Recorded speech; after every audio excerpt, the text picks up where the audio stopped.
Let me be real with you for a second. There are moments in sports media where someone says something so loud, so bold, so absolutely unfiltered that the entire internet stops scrolling. This was one of those moments. And the crazy part? It didn't come from a random Twitter account. It didn't come from some guy in his basement with a podcast nobody listens to. It came from ESPN, the worldwide leader in sports, the place that's supposed to play it safe, stay in the middle, and never, ever poke the bear. Well, they poked the bear. In Kansas City lost their minds.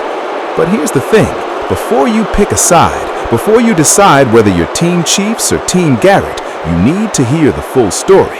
Because what actually happened is way more complicated, way more fascinating, and way more revealing about the state of the NFL right now than any 10-second clip can tell you. So buckle up, because we're going all the way in. Let's set the scene. It's 2025. The Kansas City Chiefs have just done something that almost no team in professional football history has ever done. They've built a dynasty, a real one. Not the kind where you win once and spend the next 15 years telling people about it at cookouts. A dynasty where Patrick Mahomes is out there playing chess while everyone else is playing checkers. Where Travis Kelce is still catching passes in big moments like it's the most natural thing in the world. The Chiefs are not just good, they're historically good. And Chiefs fans know it. They feel it. They've earned the right to feel it. But here's the thing about being at the top. When you're at the top, everyone's watching, everyone's waiting, everyone's looking for the crack in the armor. And sports media lives for that moment because controversy drives clicks, drama drives engagement, and a viral take drives everything. So when ESPN put Myles Garrett's name in the same sentence as Patrick Mahomes in a way that made Chiefs fans see nothing but red, the explosion was inevitable. But what exactly was said, and why did it hit so differently?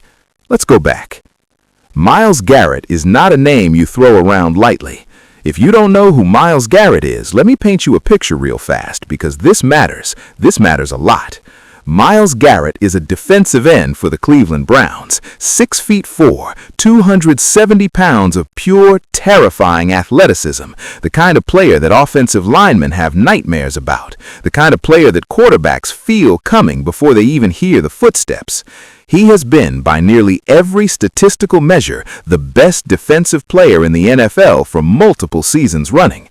His pass rush win rate is elite. His sack numbers are elite. His motor, his technique, his ability to make plays in the biggest moments, elite, elite, elite. And in 2023, he won the Defensive Player of the Year award, took home that hardware like he'd been waiting his whole career for it, because he had. Now here's where the conversation starts getting spicy. Every year there's a debate in NFL circles that never quite gets resolved. It goes something like this: who is the best player in the NFL right now? And for a long time, that answer was easy. That answer was Patrick Mahomes. Full stop, no discussion needed. The guy wins Super Bowls like other people win Tuesdays. He's the face of the league, the face of the sport, the name that kids put on the back of their jerseys. But then people started asking a different question. What if we stopped just looking at the scoreboard? What if we looked at pure, isolated, individual football talent? Not the team, not the coaching, not the system, just the player standing on their own doing what they do. And when you ask it that way, when you really, seriously ask it that way, some very smart football people start pointing toward Myles Garrett. And ESPN decided to say it out loud. Now, I need you to understand something about how viral moments work on the internet, because this is important. It's not just what you say, it's how you say it. It's the framing, it's the energy behind the words. When ESPN's take about Myles Garrett hit, and I'm talking about the take that sent Chiefs fans absolutely spiraling, it wasn't whispered, it wasn't hedged, it wasn't presented as a casual thought experiment. It was delivered with the kind of certainty that made people feel like they were being told something they weren't supposed to know. The take was essentially this: Myles Garrett might be the best football player on the planet right now. Not the best quarterback, not the best offensive player, the best football player, period. And for a lot of people, that sentence landed like a grenade. Because you have to understand, in Kansas City, Patrick Mahomes isn't just a quarterback. He's a symbol. He's identity. He's the living, breathing proof that your city matters, that your team matters, that the years of heartbreak and almost there and close but not quite were all building to this, to him, to these rings. So when someone, anyone, even implies that someone else might be better, even frames the conversation in a way that puts Mahomes in second place, the reaction isn't just defensive, it's personal. And Chiefs fans made sure the entire internet knew it. Let's talk about what happened on social media, because this is where the story gets wild. Within hours of ESPN's Myles Garrett take going live, the Chiefs' Twitter community, and I say community loosely because it felt more like a war room, mobilized in a way that honestly I haven't seen since the last time someone questioned whether Andy Reid was a great coach. Spoiler, he is. Moving on. The comments were everywhere. The quote tweets were stacking up like pancakes. People were pulling out stats, pulling out ring counts, pulling out MVP awards, pulling out every single piece of evidence they could find to prove that Patrick Mahomes is and always will be the best player in football. And look, some of those arguments were incredibly compelling, because how do you argue against Super Bowl rings? How do you argue against playoff success? How do you argue against the fact that when the lights are brightest, the Patrick Mahomes is the one holding the trophy? But then, and this is the part that made the debate actually interesting, the other side started firing back. Because Myles Garrett fans, Browns fans, and just generally people who watch every down of football and not just the highlights, they came with their own receipts. They said rings are a team achievement, not just one player's achievement. They said if you put Myles Garrett on any team in the NFL, that team becomes harder to beat overnight. They said the impact a dominant pass rusher has on a game, on a season, is something that the casual fan has never truly understood because it doesn't always show up in the box score.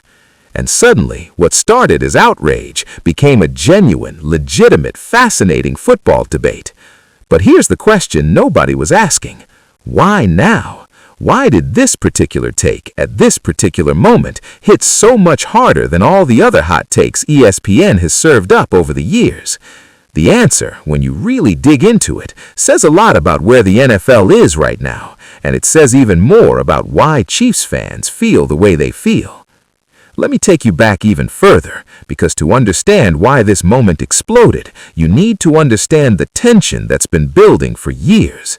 There's a thing that happens when any team wins too much, when any player is too dominant for too long. People start looking for ways to minimize it. They start finding asterisks. They start saying things like, well, they had this advantage, or well, the schedule was weak, or well, the refs helped them. Not because those arguments are necessarily true. Sometimes they have merit, sometimes they don't. But because human beings are wired to resist dominance. We root for the underdog. We get uncomfortable when one team has too much of the good stuff. The Chicago Bulls dynasty had it. The New England Patriots dynasty had it, arguably the most of anyone in the modern era. And now the Kansas City Chiefs dynasty has it. Every time Kansas City wins, there's a faction of people who need to find a reason why it doesn't fully count. And Chiefs fans have had to sit with that, game after game, season after season, championship after championship. They've had to hear the noise. So when ESPN drops a take that, even indirectly, even if that wasn't the intention, feels like it's trying to diminish what Mahomes has built, the response isn't just about that one take. It's about everything that came before it. It's the full storage container of frustration and defensiveness finally tipping over. This is why context matters. This is why you can't just look at one tweet, one clip, one take in isolation. There's always a history. There's always a wound. And ESPN, whether they meant to or not, pressed right on it. Now, let's get into the actual football argument, because I think this is the most underrated part of this whole conversation. Myles Garrett versus Patrick Mahomes as the best player in the NFL. Let's be honest about what both sides are actually saying, because a lot of people in the comments were talking past each other. The people saying Mahomes is the best player, they're not wrong. They're just using a specific definition of best. They're saying the player who matters most to his team's success, the player who changes outcomes, the player who makes the single biggest difference between winning and losing, that player is Patrick Mahomes. And by that definition, the argument is almost airtight. The guy has a ridiculous number of playoff wins. He's already in the conversation for the greatest quarterback of all time, and he's not even 30 years old yet. He throws passes that shouldn't be completions. He escapes pressure in ways that make you genuinely question whether he's operating on a different physics system than everyone else. He has been, by multiple advanced metrics, the engine of a dynasty that has redefined what winning looks like in the NFL. But the people saying Myles Garrett might be the best individual football player, they're making a different argument. They're saying strip away the system, strip away the support. They know exactly what they're doing when they push a narrative. They know which buttons to press and when to press them. And the Myles Garrett narrative has been building for a while. This wasn't ESPN randomly deciding to throw a grenade into the NFL conversation on a slow Tuesday. This was ESPN recognizing that Myles Garrett's story, his talent, his dominance, his career in Cleveland of all places, was a story that hadn't fully been told to the mainstream audience. Think about where Myles Garrett plays. Cleveland, the Cleveland Browns, a franchise that, no offense to Browns fans, has spent most of the modern era being the example people use when they talk about what not to do in football management. A team that has cycled through quarterbacks like other teams cycle through backup tight ends. A team where good players get lost in the noise, where greatness goes unrewarded, where the building around the star has never quite come together the way it needed to. And yet, Myles Garrett has shown up every single season. He's been to multiple Pro Bowls. He's won Defensive Player of the Year. He's put up numbers that would make him a generational talent on any roster. And he's done it in Cleveland, which might be the single hardest place in the NFL to look dominant, because the team around you is always fighting just to be respectable. There's something deeply compelling about that story. There's something that makes you want to root for the guy. And ESPN, being very good at their jobs, understood that a take centered around Myles Garrett would resonate, not just with Browns fans, but with anyone who appreciates pure football talent. And anyone who ever felt like the best player on the field doesn't always end up with the biggest spotlight. So they made the take, and they let it breathe, and they watched what happened next. What happened next was beautiful chaos. Let me tell you something about Kansas City Chiefs fans, because I think outsiders sometimes misunderstand them. Chiefs fans are not the loudest fan base in football for no reason. They're not the ones filling Arrowhead Stadium to historic noise levels just because they showed up. They're passionate because they remember. They remember the decades before Mahomes. They remember watching other franchises celebrate while Kansas City sat in the wings. They remember what it felt like to be close and fall short.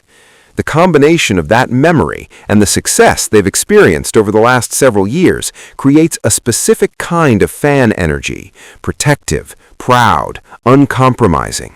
So when ESPN's take started circulating and Chiefs fans jumped on it, they weren't being irrational. They were being exactly who they've always been, loyal to a fault, ready to go to war for their quarterback, unwilling to let any narrative chip away at what they've built. The things they were saying in the comments and on social media were in many cases completely legitimate. Super Bowl rings matter. They matter a lot. When the dust settles and history writes the chapter on this era of football, the number of championships will be the headline. And by that measure, Mahomes and the Chiefs have a story that's almost impossible to top. But here's the thing that made some Chiefs fans look bad, and I'm going to say this carefully because it's important. Some of the responses weren't actually engaging with the argument. They were just angry. They were dismissive. They were, in some cases, mean-spirited in a way that made people who might have been on the fence actually start rooting for the Myles Garrett side, not because of the football, but because of the tone. And that's the real sneaky thing about viral moments. The way you respond to the take can become just as viral as the take itself, and sometimes the response does more damage than the original ever could. Now let's talk about the ripple effect, because this take didn't just stay in football circles. Within 24 hours of the ESPN segment going viral, you had everybody weighing in. Former players, current players, coaches, sports talk hosts across the country who suddenly had their show topics handled for the entire week. Podcasters, YouTubers, look, I'm not going to pretend I'm not one of them. Basketball Twitter got involved for some reason. People who haven't watched a football game since their kid's school was playing were suddenly in the comments with strong opinions. That's the power of a truly viral sports take. It doesn't just reach the people who care about the specific subject, it reaches everyone. It becomes a cultural moment. It becomes a proxy argument for all kinds of things people want to fight about. Respect, credit, legacy, the way media covers sports, which teams get favored treatment, whether individual talent or team success should define greatness. All of that is underneath the surface of this one debate. And the reason I find it so fascinating is because there's no clean answer. If you sit 10 smart football people in a room and ask them this question, Myles Garrett or Patrick Mahomes, who's the best player in football right now, you will get 10 different answers, all of them reasonable, all of them backed by real evidence, all of them saying something true about how complicated it is to evaluate greatness across different positions and different contexts. Sports are supposed to be simple. Ball goes in hoop, ball goes across goal line, points go on the board. But the debates around sports, those are as complicated as anything in human culture, because they're really debates about values, about what matters, about how we measure greatness when greatness can't be measured on a single scale. Let's zoom in on one specific thing that I don't think got enough attention in the initial wave of reactions. There's a generational element to this conversation. The way younger football fans, people who grew up watching highlight reels on social media, people who consume football through Twitter and TikTok and YouTube, the way they evaluate players is genuinely different from the way the previous generation evaluated them. For older fans, the hierarchy is clear and non-negotiable. Rings are the currency. Championships are the language that matters. You want to know how good a player is? Count the rings. Simple. For a lot of younger fans, the conversation is more nuanced. They're more interested in the how than the what. They're more interested in the advanced stats, the individual matchup data, the analytics that measure dominance at the fundamental level of the game. They're more willing to separate a player's individual talent from his team's collective success. Neither approach is wrong, but they lead to wildly different conclusions. And when you have both generations in the same comment section, arguing about the same take, using completely different frameworks for what best even means, you get exactly the kind of chaos we saw after this ESPN segment dropped. And ESPN, whether by design or just good instinct, tapped right into that generational fault line. They made a take that sounded crazy to one generation and reasonable to another, and that's almost a perfect formula for a viral moment. Here's where I want to bring in something that I think is the real heart of this whole story. Myles Garrett has never been on a championship team, and that fact carries weight in this conversation that can't be ignored. In the NFL, more than almost any other major sport, it is genuinely hard to win a championship as a defensive player if your team isn't good enough to support you. The game is so quarterback-driven now, so tilted toward offense, that a dominant defensive end can do everything right, sack the quarterback, stop the run, play 16 great games, and still watch his team miss the playoffs because the offense fell apart. That's the position Myles Garrett has been in, season after season. He does his job at an elite level, and then he goes home in January. For some people, that diminishes the conversation. If you were really the best player, the argument goes, your team would find a way to win more. Greatness lifts everyone around it. But that argument falls apart under scrutiny, because football is the ultimate team sport. 11 players on each side of the ball, 53 on the roster, a coaching staff, a front office, a salary cap, a quarterback. You cannot will a team to a championship on defensive end play alone. The math doesn't work. And Myles Garrett has never had a Patrick Mahomes. He's never had an Andy Reid. He's never had the infrastructure that turns a great individual player into a champion. So the question is, do we judge him for that, or do we recognize that his individual dominance, achieved in less than ideal circumstances, sustained over years, without the supporting cast that makes winning look easy, actually says something remarkable about who he is as a football player? I'll let you sit with that question. Let's talk about legacy for a minute, because I think that's what's really at stake in this conversation, and I don't think anyone was saying it directly. Patrick Mahomes is already building a legacy that will outlast his playing career by decades. Historians of the game will write about him. Kids will grow up wanting to be him. His name will be mentioned in the same breath as Joe Montana, Tom Brady, Peyton Manning, the Immortals. That legacy is already being written. It's already secured. Short of something catastrophic, nothing is going to change the fact that Patrick Mahomes is going to be remembered as one of the greatest to ever play the position. Myles Garrett's legacy is more complicated, more fragile, more dependent on what happens next.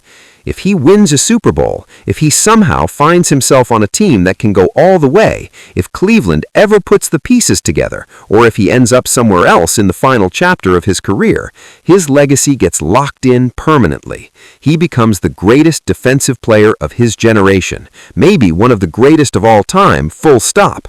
But if he retires without a ring, the debate about where he ranks will be murkier. Not because he wasn't great, he was, but because sports memory is cruel. Sports memory attaches itself to championships, and players without championships, no matter how dominant, always carry a little asterisk in the minds of the casual fan. That's the unfair truth. That's the thing that makes Myles Garrett's story genuinely emotional, genuinely compelling, genuinely worth caring about. The Chiefs fan base, when they're at their best, is one of the most passionate, knowledgeable, devoted communities in sports. The way they support their team is genuine. The pride they take in Mahomes, in the organization, in the back-to-back championships, that's real. That came from years of investment, years of following this team through good times and bad. And when you love something that much, you're going to defend it. That's human. That's natural. That's actually kind of beautiful, even when it manifests as 1,000 people losing their minds in the comments section of a sports network's social media post. The outrage, at its core, is love. It's people saying, this thing matters to me. This player, this team, this dynasty, it means something, and I'm not going to let anyone reduce it to a take. I can respect that, even if some of the specific responses went too far, even if some of the arguments were more heat than light. The underlying emotion, that fierce, unapologetic loyalty, I get it. I actually love that it exists. Sports need that. Sports need people who care so much that they can't stay quiet. Sports need the Chiefs fans going crazy in the comments, and the Browns fans riding for Myles Garrett, and the neutral observers watching from the sidelines with popcorn. All of it together is what makes these moments live, what makes them matter. Let me give you a few things to think about as we start to wind this down, because I don't want to tell you what to think. I want to give you the tools to think it yourself. First, greatness in football is contextual. What Mahomes does is great. What Garrett does is great. They're different kinds of great, and the framework you use to evaluate them will determine your answer. Neither framework is objectively correct. Second, the ring argument is real, but it's limited. Championships require teams. Teams require many pieces coming together at the right time. Judging a player solely by rings is like judging a chef solely by the reviews of the restaurant they worked in. Some of those reviews are about the waitstaff, the decor, the sommelier. The chef's actual cooking might be transcendent regardless. Third, media takes are not neutral. When ESPN says something like this, they're not just sharing an opinion, they're shaping a conversation. They're deciding which narratives get amplified and which ones don't. Being aware of that doesn't mean the take is wrong, but it means you should bring a critical eye to how it's framed and why it's being said now. Fourth, the reaction tells a story. The speed and intensity of Chiefs fans' response says something. not just about their love for Mahomes, but about a wider anxiety in sports culture, about how dynasties are remembered, whether success gets properly credited, whether media narratives align with on-field reality. That anxiety is worth taking seriously, even when the expression of it is occasionally unhinged. Fifth, and maybe most importantly, the best debates in sports aren't the ones with clean answers. They're the ones that make you think, that make you examine your assumptions, that make you reach for evidence and arguments you didn't know you had. This debate, Myles Garrett versus Patrick Mahomes, the nature of greatness, the meaning of rings, the way we see defensive players, is one of those debates. It deserves more than outrage. It deserves the full conversation. Let me paint you a picture of what's still coming in this story, because it's not over, not even close. We're heading into another NFL season. Mahomes will suit up again. Garrett will suit up again. Both of them will be doing what they do. Mahomes dismantling defenses, Garrett dismantling quarterbacks. And every game either of them plays is going to be filtered through the lens of this debate now. Every time Mahomes throws a 30-yard scramble touchdown, someone's going to link back to this moment. Every time Garrett destroys an offensive lineman and gets a sack in a big game, someone's going to pull up the clip and say, "This is why ESPN was right." Every time the Browns lose, Chiefs fans will point at the scoreboard. Every time Garrett gets a game-wrecking performance in a loss, Garrett fans will point at the individual stats. The conversation is alive. It will feed itself. It will grow. And ESPN, sitting back with a smile, knows exactly what they started. And you know what? Good. This is what sports media should do. Not manufacture controversy, but find the genuine, complicated, real conversations that are worth having and bring them into the light where everyone can see them. The Myles Garrett versus Patrick Mahomes debate was already happening in locker rooms, in film rooms, in sports bars, in private group chats between coaches who've played against both of them. ESPN just said it loud enough for the whole stadium to hear. And the stadium exploded. Here's the last thing I'll leave you with. There's a version of this story where Myles Garrett wins a Super Bowl in the next few years. Maybe Cleveland finally builds something around him. Maybe he signs somewhere that has the infrastructure to win. Maybe, and I know this feels impossible for Browns fans to even imagine, but maybe the football gods decide it's time. And in that version of the story, this moment, this ESPN take, this viral explosion, these Chiefs fans losing their minds, is the moment people look back to and say, that's when the conversation started. That's when people outside of football circles started really seeing Myles Garrett, really understanding what he brought, really asking the question that ESPN put on the table. And if that happens, if Garrett gets his ring and stands up on that stage in February with the Lombardi Trophy, this moment will have meant something. It will have been part of the story. Or maybe Garrett never gets that ring. Maybe his career ends in Cleveland with all those dominant seasons and all those sacks and all that greatness without a championship. And this moment will still have meant something because it forced us to ask whether our definition of greatness is too narrow, whether we've been measuring the wrong thing, whether the player who wins the most individual matchups deserves a seat at the same table as the player who wins the most games. Either way, the conversation has been started. It can't be unstarted. And for what it's worth, I think that's a good thing. I think both of these players are extraordinary. I think they represent two different kinds of football excellence that deserve to be talked about, celebrated, argued over, and appreciated. I think Chiefs fans have every right to be passionate about their quarterback. I think Myles Garrett has earned every word of praise that has ever been said about him. I think ESPN, for all the ways the take was designed to provoke, was touching something real and legitimate in American football culture. And this debate, messy, loud, unresolved, and absolutely alive, is one of the best things about being a sports fan. Because in the end, that's what we're all here for. The arguments, the stakes, the moments where someone says something that makes the whole room go quiet, then absolutely erupt. This was one of those moments. And we're not done talking about it yet. If you made it this far, you already know you're the kind of fan who doesn't just want the highlights. You want the full story. You want to understand what's underneath the surface. You want the context, the nuance, the real conversation. That's exactly what we do here.